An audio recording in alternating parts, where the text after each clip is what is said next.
안녕하십니까. 지난 시간에 이제 만주국께서 이제 그 만주국 건국에 대해서 말씀을 드리면서 엄연한 축구국가다. 그 한간에는 뭐 교황청에서 승인했다는 얘기도 있는데 교황청에서 승인하지 않았다고 그러는 얘기도 있고, 그래서 그거는 제가 정확히 말씀드릴 수 없고, 하여간 독일하고 스페인 등 18개국 이상이라고 그래서 제가 그렇게 표현을 했습니다. 그리고 이제 만주국 해체는 1945년 8월 6일 날 미국이 일본 히로시마에 원폭을 투하하자 소련군은 8월 8일 날 이제 대일본 선전포고를 하죠. 그리고 8월 9일 날 0시에 만주국을 침공해서 만주 전략 공세 작전을 개시합니다. 그것도 되게 웃기는 거예요, 사실은. 아니, 8월 6일 날 히로시마에 원전 폭탄 투하하니까 8월 8일 날 뒤늦게 선전포고해. 그건 그럴 수 있어요. 왜? 근데 소련은 그 독일한테 엄청 혼났잖아요. 그래갖고 뭐 이거 2차 대전 참전을 갖고 뭐 지금 해야 되느냐 말아야 되느냐 그걸 뭐 제가 고민할 정도였으니까 뭐 그건 뭐 소련 사정이니까 그렇다고 칩시다. 그래서 참전을 결정했어. 그리고 대일 선전 포고를 했는데 왜 8월 9일 날 0시에 만주로 들어가요?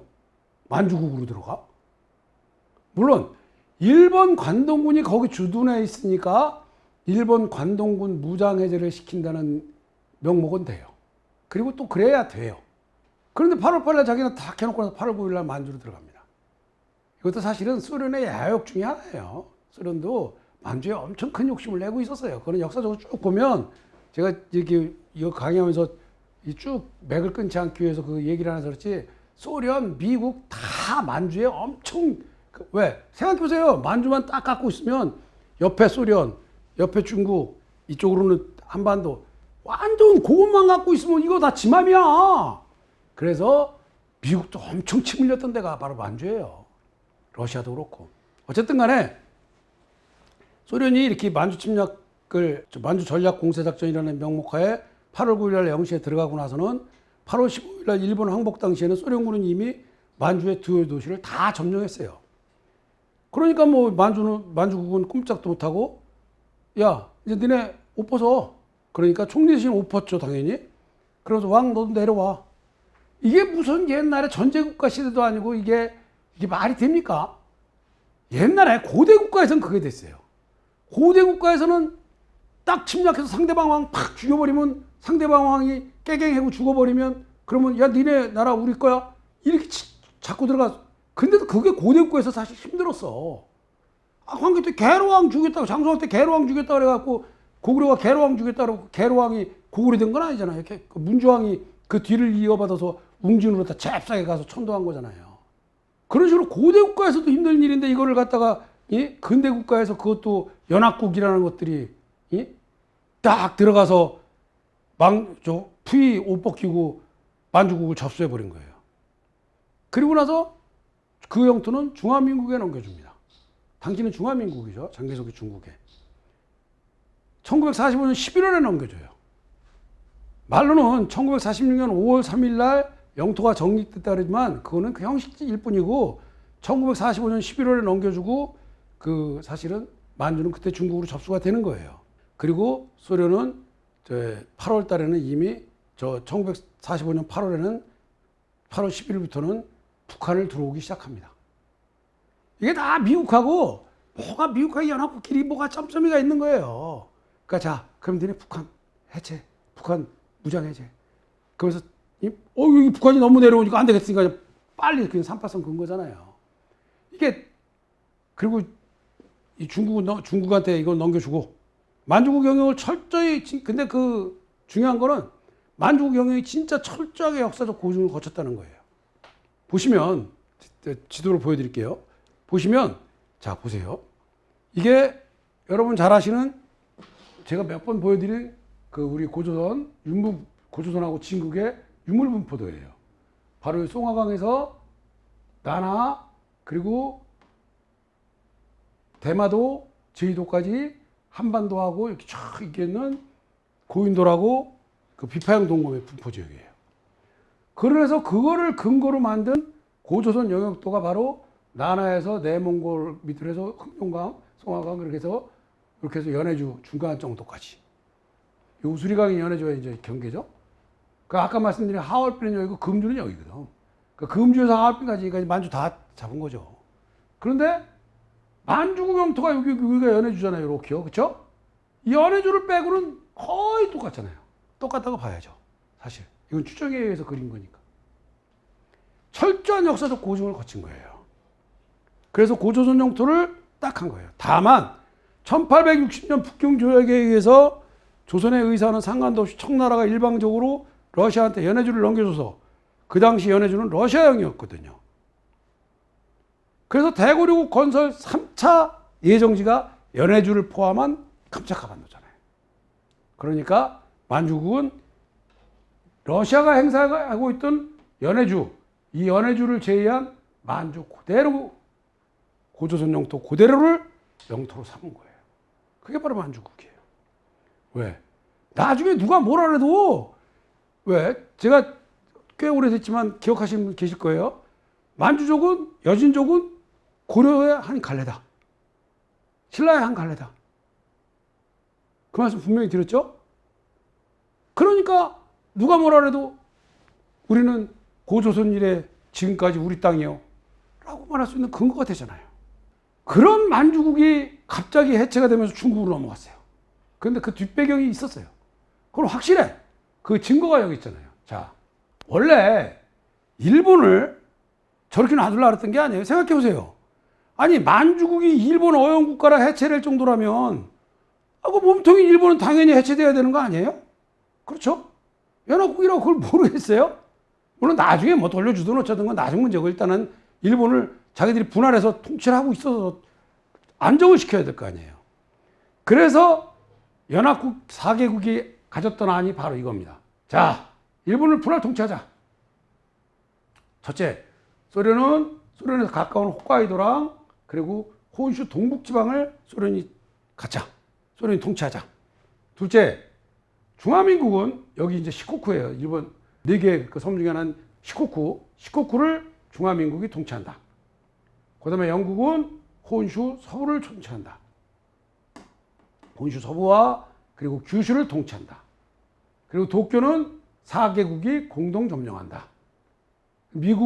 중요한 미국은 혼슈 중앙하고 관동 그리고 오키나와를 포함한 류큐 제도를 통치한다. 이게 일본을 4개국이 분할해서 통치하기로 했던 그 지도이고 그 안이거든요. 그런데 이렇게 일본을 4개국으로 분할해서 네 부분으로 분할해서 4개국이 통치를 했던 작전이 연합군 사령부 통치라는 실질적인 미군 통치로 급선회를 합니다. 그러니까 일본을 이렇게 분할해서 통치를 하자고 딱 아주 그냥 지도까지 지도에 이렇게 분할선까지 딱 해갖고 도쿄는 4개국이 통치한다고 딱 해놨다가 갑자기 연합군 사령부가 한다. 근데 그때 당시 연합군 사령관이 누구예요? 메가더예요. 그리고 연합군 사령부를 완전히 잡고 있던 게 미국이에요. 그러면서 자, 국공내전 중인 중국도 참여하기 어렵고 국공내전 중이니까 중국이 여기 와갖고 시코쿠 와갖고 시코쿠를 점령해서 다스린다는 것도 어렵고 그러니까 그냥 일본 놔두자 라고 얘기를 하는데 그걸 누가 했냐면 연합군 사령부에서 내린 결정이거든.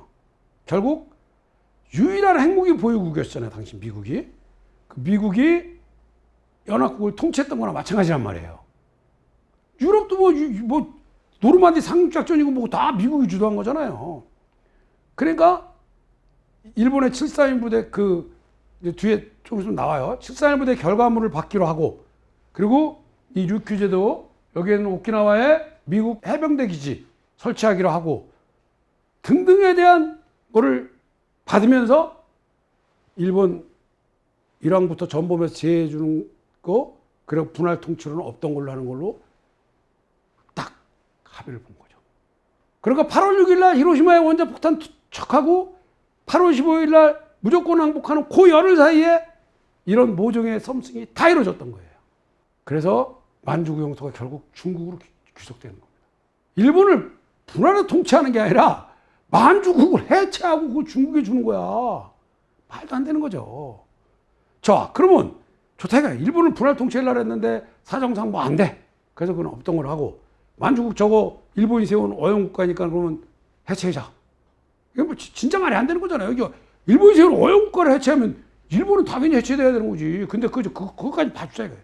그러면 만주국을 해체하려면 만주국이 어느 나라 갈 건지는 만주국이 어느 역사와 어떤 문화를 갖고 있는지를 따져서 그거에 대해서 분할을 했어야 되잖아요. 그거에 대해서 넘겨줬어야 되잖아요. 그거에 대해서 귀속국을 결정했어야 되잖아요. 그렇죠? 그러면 딱 하나 다른 것도 필요 없어요. 만주에 가장 많은 영토 문화인 고인돌하고 비파양 동굴만 분석을 했어도 중국으로 갈 이유가 없는 거예요. 자 보세요. 이건 지난번에 한번 제가 보여드린 그림이에요. 이게 비파양 동굴인데 이게 중국에서 나오는 자루식 동검이에요. 그리고 이게 우리 만주, 한반도, 대마도까지만 나오는 비파양 동검. 이렇게 칼자루를 만들어서 끼게 돼 있죠. 나무로 만든 것도 있어요. 나무로 만든 건 칼자루가 지금 안 남아 있어 썩어서 이거 이렇게 동으로 만든 것만 남아서 이거 보여드리는 건데. 그러면 이게 자루식 동검. 이거 자루가 달린 거고 이거 자기 손에 맞는 검자루를 만드는 거란 말이에요. 자, 고인돌은 지상에 판석을 세워서 돌각을 만들고 그 위에 큰 뚜껑을 올려놓은 오덕형 고인돌과 지하에 돌상자 무덤을 만들고 그 위에 큰 무덤 표식을 덮은 점천형 고인돌로 나눠져요. 그런데 그 분포를 보면 어떻게 됐든 간에 서쪽 경계선은 유하고 남으로는 한반도 전역으로 남해안까지입니다. 바로 이거잖아요. 그리고 이 나나 서쪽에서는 안 나와. 그러면 그다음 비파양 동검 역시 마찬가지예요. 자, 그러면 비파양 동검은 고인들의 껴묻게 되어 있는 직접적인 관련 유물로 형태가 옛날 악기인 비파양처럼 생긴 거라고 제가 말씀을 드렸어요. 그리고 검자루, 검맞추개가 같이 있어야 돼. 그렇지 않고 이렇게 자루식 단검은 비파양 동검에 안 들어가거든요. 그래서 그 비파양 동검 분포 지역은 송화강 유역, 영광서부터 시작해서 남쪽은 조선반도의 남해안까지, 서쪽은 내몽과의 경계선 부근으로부터 동쪽은 목단강 상류 지역까지고 서남쪽은 나나 유역까지입니다. 바로 이거예요. 아까 말씀드린 이거. 그런데 자루식 단검, 검자라 검몸 있는 자루식 단검은 비파양 명단에 포함시킬 수 없고 이거는 요소지방에서만 출토된다는 거예요. 요동지방이나 한반도에서 나온 예가 없어요. 바로 여기에서는 자루식 단검이 나오고 여기에서는 자루식 단검이 나오고 예가 없다는 거예요. 그러면 만주가 당연히 누구한테로 가야 돼요? 그렇죠? 당연히 우리한테로 왔어야죠. 그런데 이런 거를 하나도 감안 안 하고 그냥 승전국끼리 나눠 가진 거예요. 아까 말씀드린 그 주도적인 역할을 한 건 바로 미국이에요.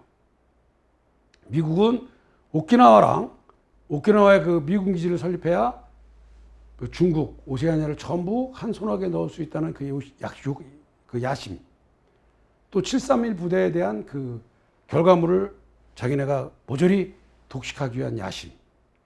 이걸로 이제 합의를 보는 거야. 그래서 소련은 사할리랑 쿠릴 열도를 아이누족한테 반납해야 되거든, 원래. 그러니까, 그거 안 하는 것만 해도 얼마예요. 그러니까 소련은 거기다가 북한도 진군하잖아요. 그러니까 북한으로 진군하면서 만주는 중국한테 넘겨준 거고. 영국은 아시아 시장 진출에 대한 그 유럽의 그 불화 같은 열망을 이루기 위해서 홍콩을 자기네가 간든 걸로 뭐 97년인가 뭐 99년인가 조차하는 걸로 해서 발언한 지 얼마 안 됐잖아요. 그렇죠? 그때까지 갖는 걸로 해서 그냥 만주를 중국에 넘겨주는 거를 다 승인해서 연합 4개국이 결국 이권 야합에서 만주국은 중국으로 넘어간 거예요. 패전국 일본이 홋카이도랑 오키나와를 결국 독립 안 시킨 것도 그 이유예요. 홋카이도 사할린 쿠릴 열도는 아이누족 땅이거든요. 1869년에 점령했다 그랬잖아요, 일본이. 그럼 2차 대전 끝나면서 그걸 다 아이누족한테 돌려줬어야죠. 근데 사할린하고 쿠릴 열도 소련이 그냥 갖고 있고, 예? 또 홋카이도 돌려주면 대마도 줘야 되고, 대마도 주다 보면 만주 줘야 되는데, 그게 되겠어요? 그리고 그러면 오키나와 또 독립시켜줘야 되고, 류키제국. 그러니까 그냥 아이누족도 끽소리 못하고, 류키제국도 끽소리 못하고, 결국 그냥 홋카이도랑 일본 홋카이도랑 오키나와를 비롯한 류키제들을 전부 갖는 거야. 그러니까 패전국이면서도 승전국 이상의 지위를 누리는 거예요. 대신 우리는 만주하고 대마도 뺏기고 최대의 피해국이 된 거죠. 물론 우리 힘으로 독립을 못했으니까, 우리 힘으로 광복을 찾아온 게 아니니까 참 진짜 억울해도 할 말도 없지만 그렇게 볼 일은 아니죠. 그리고 샌프란시스코 협약 때도 우리는 전쟁 중이라 못 가서 대마도 하고 만주 내노래 소리도 못했어요. 결국 이렇게 돼서 우리가 최대의 피해국이 된 겁니다. 문화영토론과 영토론에서 제2차 세계대전 후의 영토가 정의되었다면 만주국 영토는 대한민국에 귀속되고 오키나와와 류큐제도의 류큐공화국과 홋카이도와 사할린 그리고 쿠릴 열도의 아이누족은 독립해서 동북아는 평화로울 수 있었을 거예요. 류큐제국은 유구국이라 해서 전에도 말씀드렸던 바와 같이 단재 신채호선님께서 해동 제국기에 자세히 써놓으신 그런 나라예요. 아주 역사 깊은 나라거든요. 그걸 1879년에 일본이 무력으로 강제 점령했으니까 2차 대전이 끝나면서 당연히 독립시켜줬어야 되는데 서양의 식민지들을 독립시켜주듯이 그런데 독립시켜주기는커녕 아예 미국이 들어가 앉으면서 오키나와를 미국이 차고 앉으면서 독립 안 시켜줬죠. 그러니까 오키나와 독립 안 시켜주면 당연히 홋카이도 독립 안 시켜주는 거죠. 쿠릴 열도하고 사할린 소련이 차지했는데 그리고 오키나와는 류큐 제국은 문자도 있고 언어도 있고 문자도 있었던 나라고 아이누족은 언어는 따랐지만 문자가 없었던 나라거든요. 그러니까 아이누족 짓밟기 쉽죠. 문자 없는 나라 짓밟기 쉬워요. 왜냐하면 기록이 없기 때문에. 언어 그거 가지고 동화되는 건 순식간이니까요. 그래서 결국 지금의 판도가 형성된 겁니다. 홋카이도랑 오키나와는 오키나와를 그 주변의 류큐제도는 일본 땅 아니에요. 그런데 일본은 지금도 그냥 저거 다 갖고 있는 거예요. 왜? 그게 다 미국하고 그 연합 4개국이 만들어낸 그 합작품이거든요. 언젠가는 그 사람들이 지금도 류큐제국 같은 데서는 류큐공화국 같은 이라 그래가지고 자기들끼리 우리 상해 임시정부 마냥 만들어서 독립운동해요. 그 사람들이 지금 끝내 저렇게 눌려있지는 않을 거예요. 언젠가는 그 사람들이 독립운동을 하는 그 사람들하고 우리도 그 대마도하고 만주찾기를 같이 협력할 때가 와야 되는 거예요. 제가 그 얘기를 대마도의 눈물에 써놓은 그 소설이 바로 그 소설이에요. 대마도의 눈물이.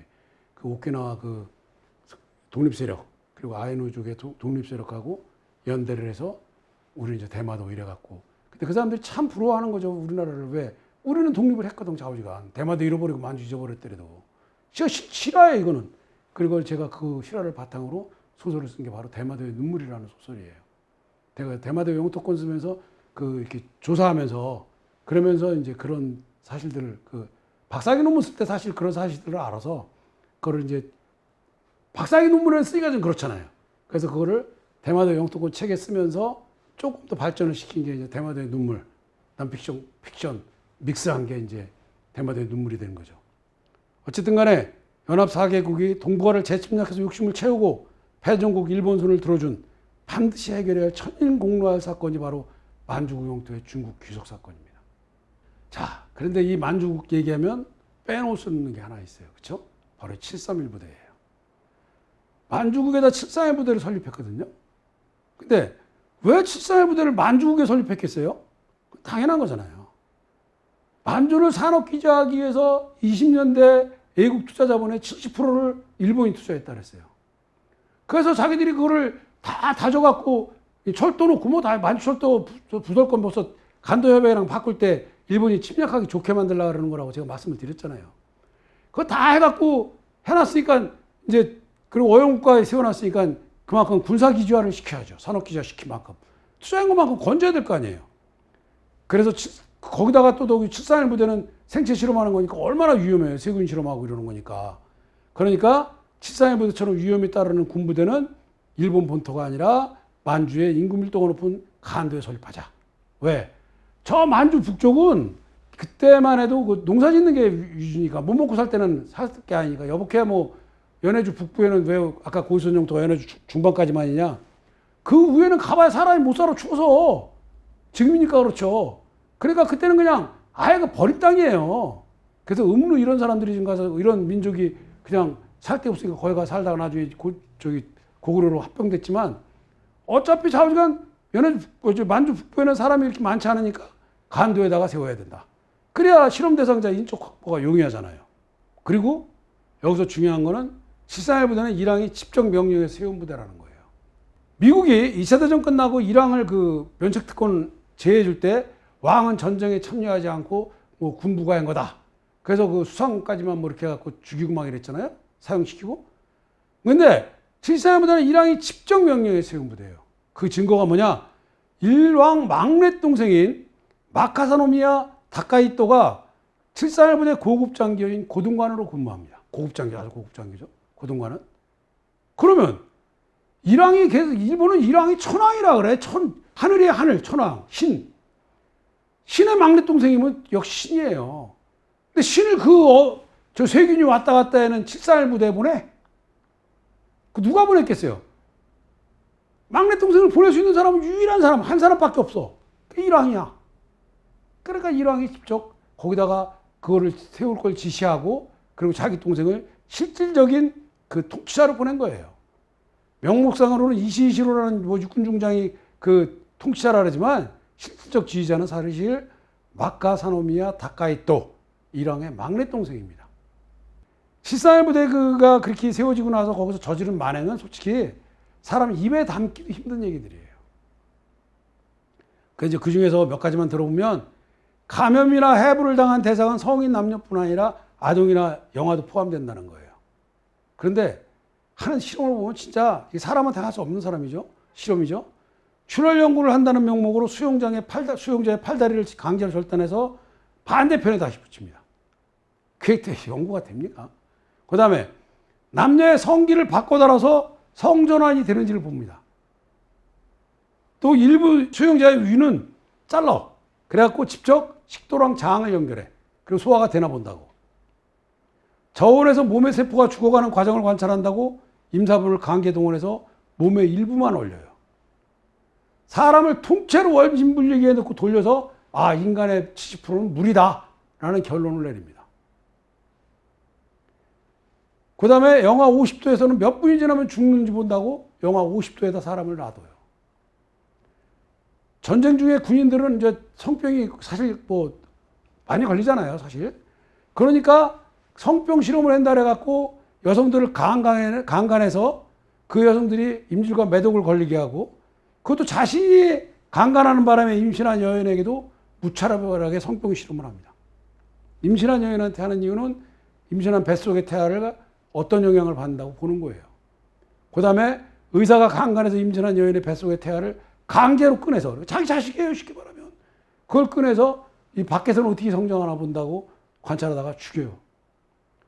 그 다음에 식염수는 소금물이잖아요. 그러니까 생리 식염수 대용품으로 바닷물을 넣어도 되냐고 본다고 바닷물을 주입합니다.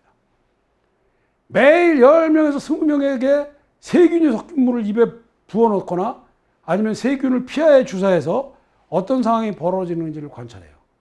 세균을 뭐 페스트나 콜레라, 장티푸스 이런 걸 코로 들이미시고 이러면 병에 걸리는데 이거를 먹었을 경우는 어떻고 이게 피하에 주사를 하면 어떠냐. 그래서 이런 사람들은 보통 3일에서 7일 있다가 죽는다 그래요. 그 다음에 생화학 무기에 대한 실험도 독가스를 터뜨려서 그냥 넣어놓고 몸의 변화를 관찰합니다. 그런데 중요한 건 이렇게 실험을 하면서 실험자가 마취가 되면 그 실험 결과가 영향을 줄 수 있다라고 마취를 안 하고 그냥 맨정신에 한다는 거예요. 사람으로서는 할 수가 없는 일이에요, 이거는. 그리고 실험 대상자들을 마루타라고 부릅니다. 마루타라는 일본어로 통나무라는 뜻이거든요. 그 사람이 아니라 저 통나무야, 그냥 실험 도구야. 이렇게 하는 거죠. 그리고 사람 사회는 뭐 이거 말고도 많은데 제가 이제 이해를 들은 거고 살아있는 사람 갖고도 부족해. 그러니까 어떻게 하냐면 죽은 사람에서 기름을 짜요. 그래갖고 기름을 윤활유로도 쓰고 연료로도 썼다 그래요. 사람 죽은 사람 기름 짜면 나올 거예요. 그렇죠? 지방이 있으니까. 하여간 뭐 인간으로서는 할 수가 없는 짓들이에요. 여기서 중요한 게 아닙니다. 이 일본 왕실이 재벌들하고 연계가 됐다는 거 아까 제가 지난 시간인가 제가 말씀을 드렸죠. 개념자랑도 연관이 되고. 칠사일부대가 그 당시 헤로인을 생산을 위해서 만주에서 양귀비를 키우던 일본 제방 미쓰이랑 연계가 되어 있던 겁니다. 이렇게 하려면 돈도 많이 들어갔을 거 아니에요. 운영비도. 그 돈을 바로 미쓰이가 됐어요. 미쓰이가 어떻게 됐냐면 그때 중국에서 그 일제가 그 헤로인을 팔아서 중국 뭐 마약 천국 아니었습니까? 전부 그냥 마약에 쫄아갖고 영화 봐도 뭐 그때 중국 대륙 가면 전부 그냥 마약 하나씩 물고 있잖아요. 그 마약을 미쓰이가 경작해서 팔았는데 그 마약을 재배해서 파는 조건으로 그 수익을 내는 조건으로 731대 운영비를 조달하겠다고 왕실하고 협약을 맺었다는 거죠.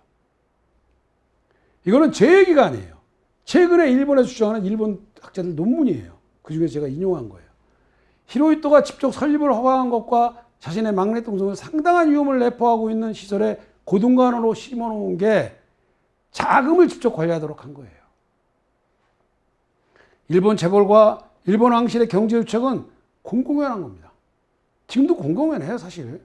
일본 우익이 일왕의 비호 아래 재벌의 도움을 받아 움직이는 것은 공개되지 않은 비밀일 뿐입니다.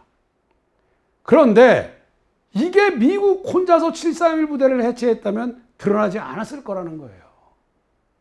이게 미국 혼자 731 부대를 해체하지 않고 뒤늦게 중국하고 소련이 합세하면서 거기에 미국이 싹 쓸어가고 난 뒤에 그 서류, 운영에 관한 서류, 이런 거 조금 가져온 거에서 나온 얘기들이 이런 얘기들이에요. 그러니까 미국이 가져간 거를 다 공개하면 그건 진짜 말도 못 하는 거예요. 웃긴 게 이제 뭐 731 부대에 대해서 조금 더 그 실적인 희생민족하고 이런 거에 대해서 조금 더 이제 다음 시간에 얘기를 하면서 말씀드리겠지만, 아까 제가 만주국을 누가 해체했다 그랬어요? 소련이 해체했다 그랬잖아요. 그렇죠?